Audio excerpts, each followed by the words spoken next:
Hello and welcome back to my YouTube channel. My name is Laurent Boukobza and today we're going to talk about the fourth and last movement of the Sonata Opus 28, number 15 by Beethoven, also called Pastorale. But once again, the name is not from Beethoven, although it really matches really well. That's why I keep that name, Pastorale. It's a rondo, but we've seen many sonatas in Beethoven, and if you followed me from the beginning, you do know now that Beethoven does not do rondo, he does rondo allegro form. You got it.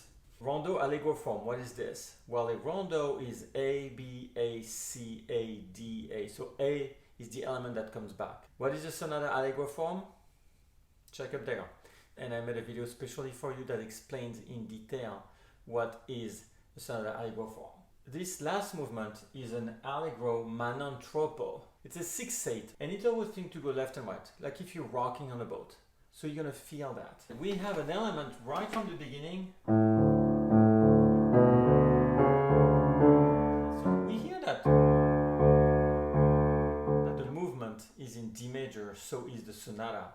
So that D is going to come back non-stop. But remember the first movement?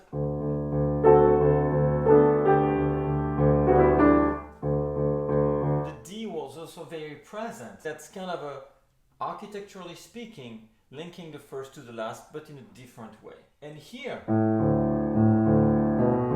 we have something that sounds like a bagpipe instrument. So it's very interesting, it's very grounding, it feels really good. The pastoral idea is absolutely right. It's the beginning of spring, it's something we're in a field, everything's happy. The other aspect of this movement is the counterpoint. From the very beginning, we do have a counterpoint. We have this double counterpoint because we have that D repeated and then so we have these lines on the top and the bass. So we almost have two different lines, but debatable if we look at it as a bagpipe. But the right hand, it's not debatable. We have with a very clear articulation, and then on the bottom we have. So together. And then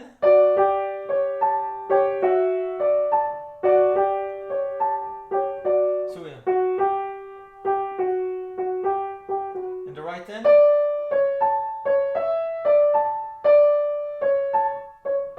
So we have a concept of counterpoint, but it's not that obvious. So we're gonna go to B.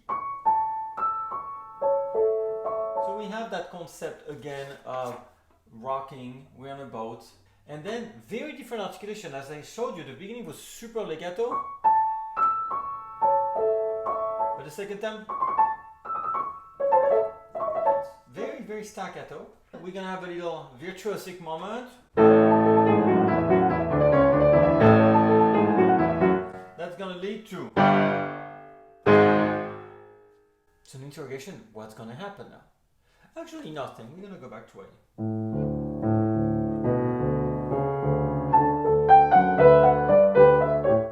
So that's why it's not a sonata allegro form, because in a sonata allegro form you would not go back to the complete A. So we go back to that very beginning and then comes C.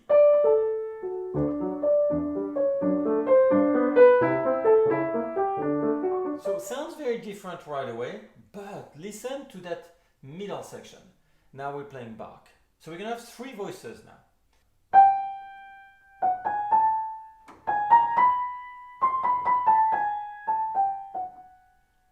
And then, at the same time.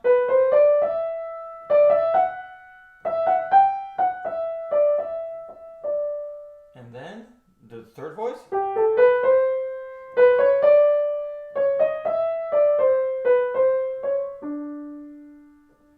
So I'm going to play them together, and all of this is pianissimo. These four measures will be repeated 3 times without dynamics at all. Nothing's written, there's no hairpin, there's no sforzando, and there's no crescendo. So you want that to be very quiet. So to me, it looks like choir in a church.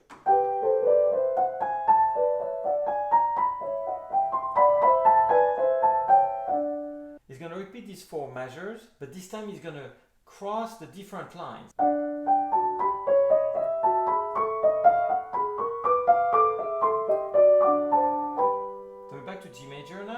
from the beginning, except the word.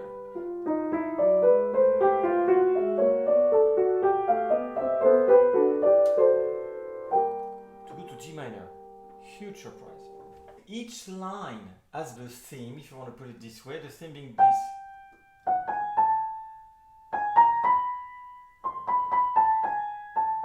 In the left hand.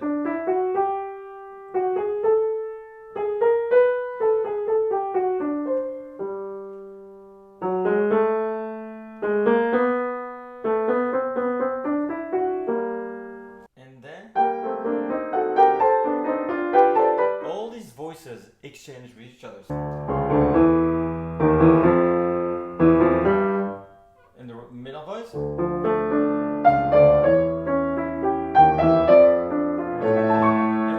Back to that section that was virtuosic, that was ending B.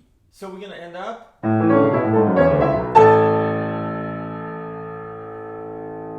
of a surprise again. Where do we go from there? Well, back to A.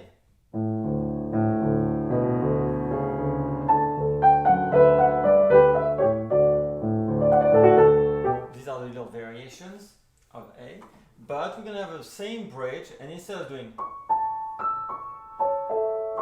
the first time, we're going to do the same idea, musically speaking, but in D major. So we're going to end with the same run that we had the first time, but in the right key, the key we're in, that's D major.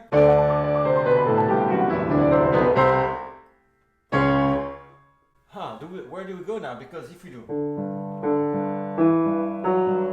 we have modulated, because now we're in G major, we're not in D major anymore. Listen to the modulation.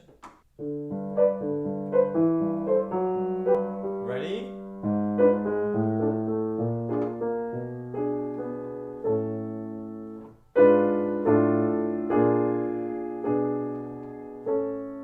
Very unusual modulation. And from there, it's gonna have a chromaticism from the inside. I'm gonna exaggerate the chromaticism you can hear.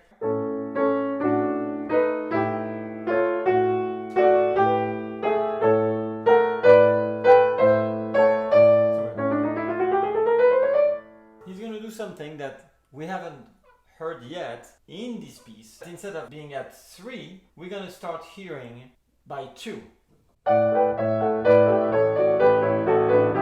So when we hear at 2 and we're in a rhythm of 3, I already talked about that in previous sonatas, it's called a hemiola. So I'm going to go from the section that's at 3.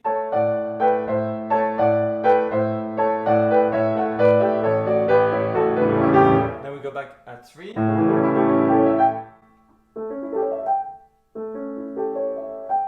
And that G suspends what's going to happen next. Well, a più allegro, quasi presto, where it's going to shrink. We already talked about that in the first movement. That at the end we have. Here the thing's going to be reduce, reduce, reduce, reduce. And I'll let you discover that in the interpretation of this last movement.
really fast, very virtuosic, extremely difficult, I must say.